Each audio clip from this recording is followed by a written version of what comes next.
are back with our eye on the economy, looking at the prices we're paying for everything we buy. And some new numbers show inflation has slowed for a 12th straight month, down to 3% from a year ago.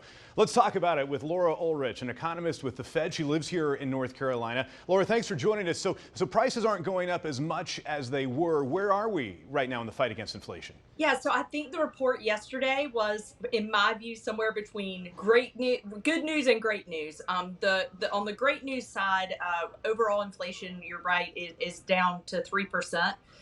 But on the not as great news side, core inflation, which actually is the metric that the Fed uses for our target, is still 4.8%, which is well above the 2% target that Fed officials are trying to reach. So things are certainly moving in the right direction. I was thrilled to see the report yesterday, but there's still some work to do on inflation ahead. And many economists think higher interest rates have now effectively cooled the economy, and we don't need another interest rate increase. Your colleagues at the Fed meet again the week after next. Do you think they'll raise interest rates again? I wish I had that crystal ball. I would love to know myself right now. I don't know. I think, there are Fed officials, both presidents and governors out there speaking on this and how they just want to be very sure that they have done all they need to do to get back to that 2% target. Before they stop with the monetary policy moves that they're making. I will say, though, some great news for folks that are watching. Real wages are now up.